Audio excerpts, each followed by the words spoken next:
Yeah. Harry Potter once got a train.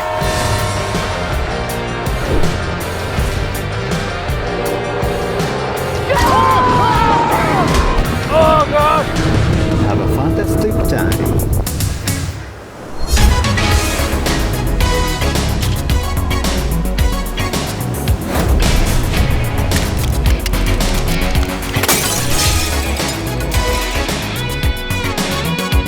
Hello guys, and welcome back to Journey Across Japan Frozen Frontiers. This is our second day across Hokkaido, and this station behind me, Kofuku Station, despite being shut since 1987, 100,000 people come here every year because it symbolises good luck, love, romance and happiness. And people have written their messages on the building. That's why it's covered in what looks like parking tickets. So the whole station is caked in the train tickets, basically. And you can buy them at the nearby store and write your good wishes for love and romance. And oh my God, it's a little bit of a nightmare. They've gone a little bit overboard. How the hell did they fit them all in? Like, there's probably about 10,000 plus in this room alone.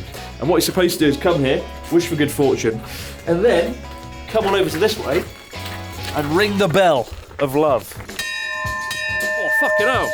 I can't hear a thing. It's not so much good fortune as just going deaf in my ear. And that is how I got tinnitus. But look at this, it's a station master. He's worked here for 30 years. Let's go and talk to him now. Takeshi, you've worked here at the station 30 years. What's it like, Kofuku Station?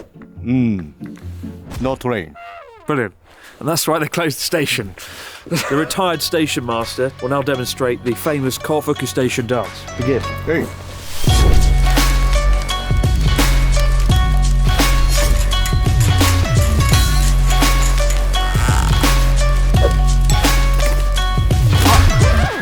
What quality content looks like.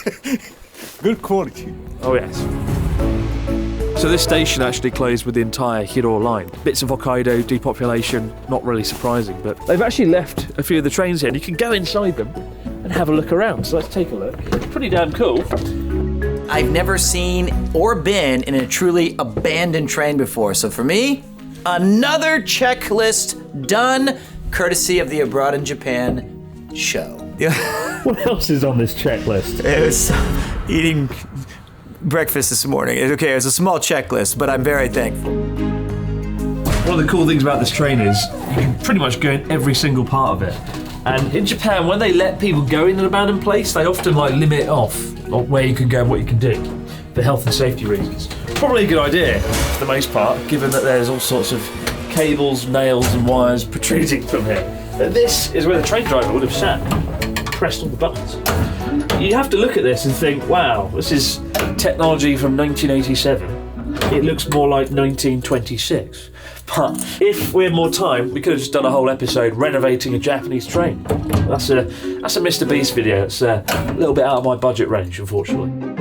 It feels good to be back on a train on Journey Across Japan. The last time we did it was actually for the Dr. Jelly commercial. Oh, up in Itoigawa. Yeah, we had a challenge to make a commercial in a day, and the only thing we could find in that area was an abandoned train. And we took advantage of it What a throwback. to full effect. This one's abandoned, but we are actually going to a steam train that's very much open during the winter months in Hokkaido later on in this episode. There's just one problem. I got a ticket, but there's only one more ticket remaining. It's so popular because it's only open for winter that there are only 2 tickets. So me and one of you guys will be joining me. Oh, we have to battle it out. We've got to battle it out, and the quiz master himself, the challenge master, Premiertwo, will be working out who that's going to be. Yes, it's an intense challenge, and I wonder if you have the body or the spirit to win or lose, but So what's the challenge?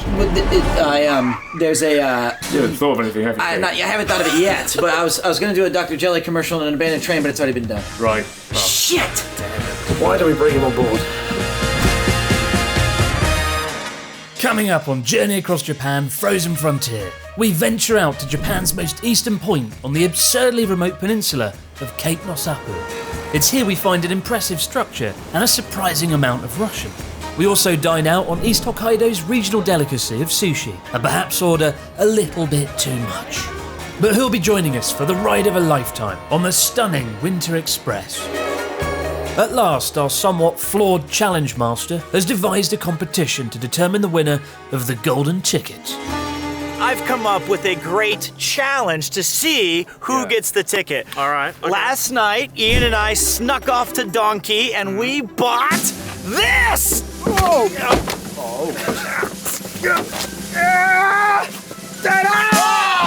sled race. Sled race! Now, a sled race is exciting, but I wanted to give it that special journey across Japan magic. Oh, no. So I got I don't matter. this! Oh my god, costume! Costume race! Oh crap! Oh, nice. It's gonna be so cold. To the victor go the spoils. So there they are, up on the hill, about to go down. A race to win it all. A ticket for the express train. I don't know who I'm rooting for. Who are you rooting for, Ian? Yoshi, because I didn't realise he has a 20-a-day habit. I feel he needs all the support he can get. We're cheering on Yoshi, aka Natsuki. Here we go. Welcome to the second challenge of Journey Across Japan. Are you ready? Mamma mia, let's go. Mamma mia, let's go. In 3, 2, 1, go!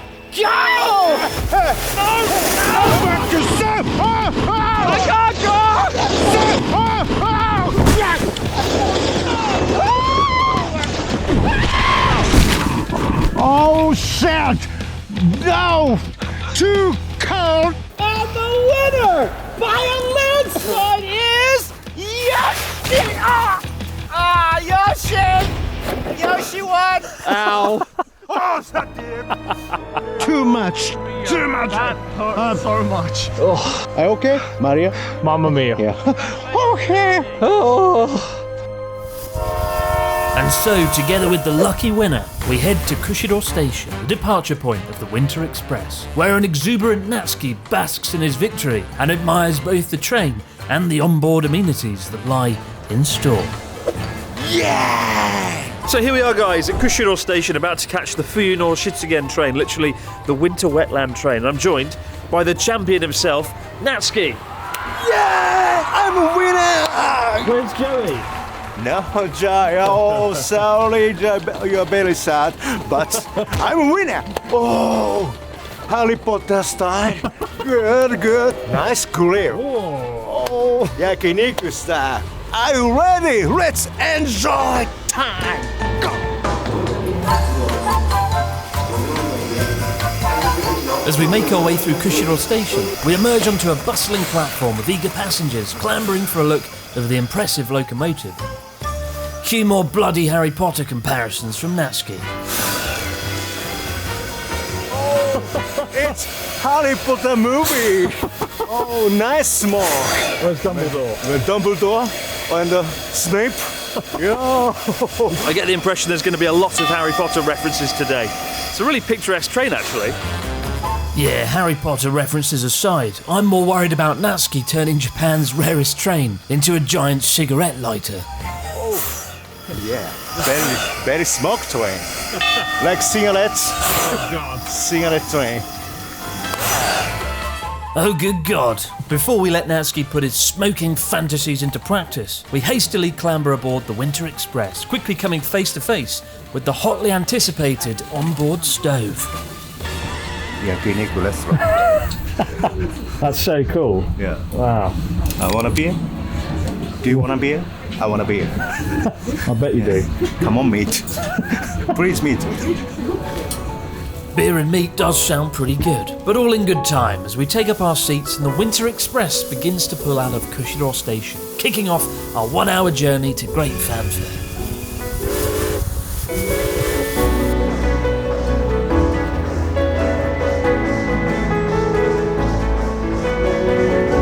As the train chugs through towns and villages, the locals cheer us on at the side of the tracks, while photographers take up positions to get the perfect shot. Surprisingly though, it's not the retro cabins, nor the barbecue stove, or even the steam train itself that are the only drawcards of the Winter Express. It's the route of the track, which glides through 70,000 acres of the Kushiro wetland, the largest wetland in all of Japan, offering up glimpses of deer, eagles, and red-crowned cranes, the national symbol of Japan. Still, as much as Natsuki and I love wetlands and wildlife, it might just be the carriage with the onboard bar and cafe that's caught our attention. Sorry. Cheers! Yeah! fantastic. It's a really cool train, actually. A really great atmosphere on board. As we've been going through the towns and villages, there's been literally hundreds of photographers getting the shot. I feel like, in some respects, the best way to appreciate this train is from the outside rather than being in it. But do you feel sad for Joey? Yeah. Sorry, Joy. Beer and Jackie, so good. I'm a special guy. Munching away. Winner time.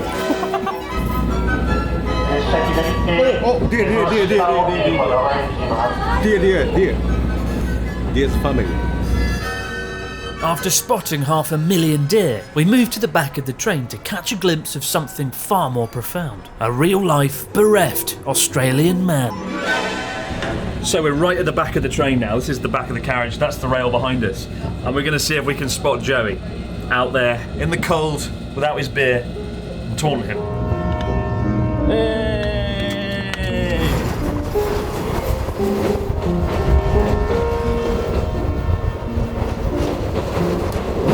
Around me are familiar faces, worn out places, worn out. No, Joey. Oh no, Joy.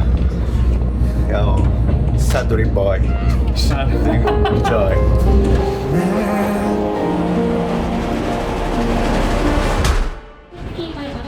Sitting next to Natsuki and I, we meet fellow passenger Naoto-san, a photographer who's travelling around Hokkaido on the Love Ticket. Oh, sounds a lot better than it is. But the Love Ticket allows you to travel on any train in Hokkaido for a fixed fee of 12,000 yen, about $100 for 6 days. What an absolute bargain. 一人で北海道回ってるって、はい。どんな感じ？どんな感じ？いや、ワクワクしますね。Exciting. はい、very exciting. What do you love about Hokkaido? Hokkaido, the beautiful location. Are you sad that the Yeah. train is about to finish? Yeah, I'm so sad. How sad? don't 1 to 10. 1 to 10. 10. 10 sad. Natsuki? 10. Well, we've had deer, beer and cheer, dare I say. But sadly, no chance to use the stove grill this time around. That being said, Natsuki and I are both pretty glad we didn't end up in a cabin that had one of the roaring stoves for one pretty good reason. In a way, I'm kind of glad Natsuki and I didn't get the grill car. It's like a furnace in there. This carriage is so hot, right? Very hot. Because of the fire. So, Soda. yeah, so I'd avoid actually staying in this carriage. Stick to the cafe bar. Stick to the Sapporo beer. Cheers. After our rapturous departure at Kushiro Station, we receive a similar hero's welcome at the end of the line when we hop off at Shibecha train station. Oh, welcome flag. Of many country. Oh, konnichiwa. Shabecha beef. No beef. Come. Shabecha come. No. Well, that was a lot of fun, actually. I really recommend that. Do you recommend it? So great because Yep. again drinking beer and I saw deer. Yeah, you can drink beer, see deer, that rhymes. It's a really nice experience. I'd recommend it. In many ways, I think it looks more impressive from the outside. I don't really know where we are now. It's some sort of village in the middle of nowhere with some bizarre mascots, but we've got to wait for the other guys. We've got to wait for Joey and Pete to turn up, and we'll just stand here and freeze to death until then. Look at him, he looks so happy. I am so happy. Thank you. Arigatou gozaimasu. I should have known we'd find Pete here. Hey, made some friends. Hey, come back. Joy, so great. So good? Yeah. Oh, good winner. So very sad. I'm so sad, dude. I was in the cold, freezing my ass off, watching this beautiful train go by, and meanwhile you're having the time of your life on that goddamn train. Oh, fucking loser. Better luck next time, Joey. Better luck next time. But now, we continue onwards in the car to the most eastern point in all of Japan. You can do it. He can't even drive. He's got a driving license. You could do it. Oh, very cool. Let's go! So for the first time on Journey Across Japan history, we very reluctantly let Natsuki at the wheel, while dressed as Yoshi. Have a fantastic time. Dude, it's like 200cc Mario Kart right now. This is fucking terrifying. So we're now heading to Japan's most eastern point that's accessible, Cape Nosapu. It's about 2 hours east of here, and it's very, very remote. I don't quite know what to expect. I think above all, I just want to get there in one piece. Pray for us. Pray for us now. I took star. Okay. We're gonna die. Incredibly, despite Yoshi's reckless driving, we managed to avoid all the banana skins, making it most of the way to Cape Nosapu in one piece. But before we make it to the finish line, there's one last stop we need to make. We may be halfway to the middle of nowhere right now, but we've come across Nemuro Hanamaru, the original branch of a burgeoning sushi restaurant chain that's grown to 13 stores nationwide. The secret? Some of the freshest, thickest cuts of fish you'll find in any sushi restaurant. Just don't let things get out of hand. Be very careful who you leave in charge of the ordering. The trick when you come to a sushi restaurant is don't let Natsuki be in charge, because he'll just order the entire restaurant. There's like 8 plates here, Natsuki, and there's more coming now. This has been the most difficult scene to shoot in Journey Across Japan history, because every time I start a sentence, another wave of sushi and eggs comes my way. But take a look at that. That is really cool. Oh, it's buddy. Please tell me that's everything. But the reason we came here is most of the seafood on the menu is actually fished out of the waters from around Cape Nemuro. Like the most expensive bluefin tuna in the world comes from the Tsugaru Strait in between Hokkaido and Honshu. And that is why you're able to get this kind of seafood here. Despite the fact we're in the middle of nowhere, it's where the most fertile, most delicious kind of seas are. In not just Japan, but in some cases the whole world. At a lot of conveyor belt sushi restaurants, the actual portion of fish on the rice is usually very small, like wafer thin, right? And it's half the size. This place, they have spared no expense. It's actually a big, meaty cut. What do you think? Delicious fish though. Exactly. You don't like fish though. I eat only tuna. He's a man of fine taste. He doesn't eat any fish. That's a very rare thing in Japan. Yeah. But he will eat the really expensive tuna, so that's great. We're going to somehow finish all this and then carry on to the most eastern point in Japan. It's about 20 kilometers down the road. Let's go.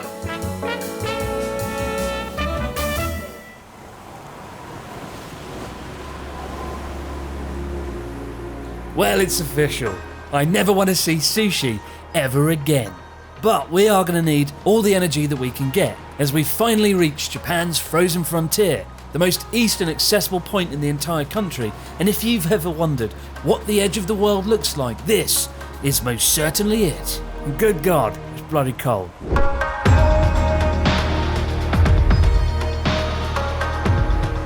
So here we are, guys, the most eastern point that's accessible in Japan. This is the Arch of the Four Islands, a monument basically to symbolise all 4 islands of Japan. And actually, just out to sea, here at Cape Nosapu, you can see the disputed Russian islands, the Kuril Islands that stretch from Hokkaido all the way to the peninsula of Kamchatka. One day, maybe Japan will get them back. Probably not though.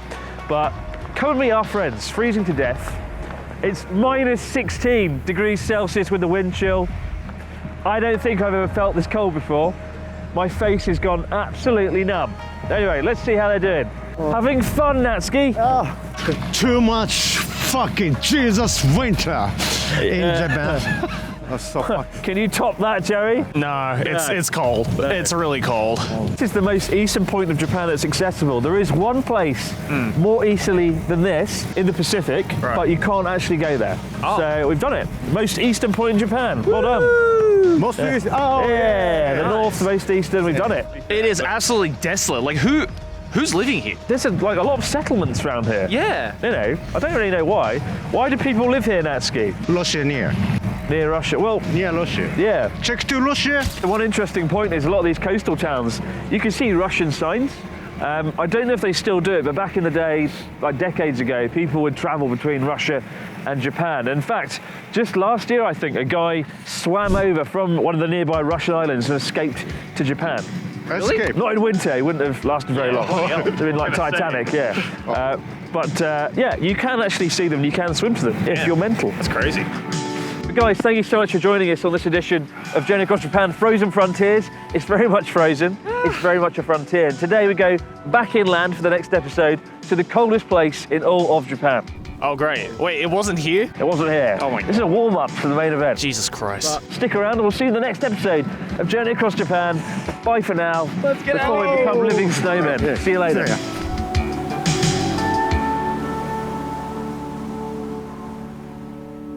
no. You have one friend.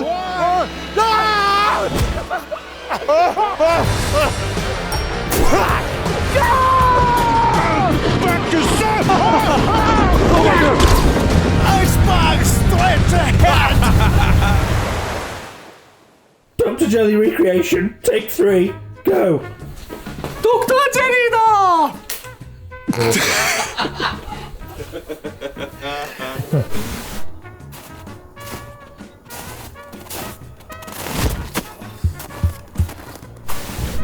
Well, I didn't see Joey, but we saw Pete, right? Yes. Down there with the peasants. Peasants on the side of the railway line. Cheers, Natsuki. Oh. Oh!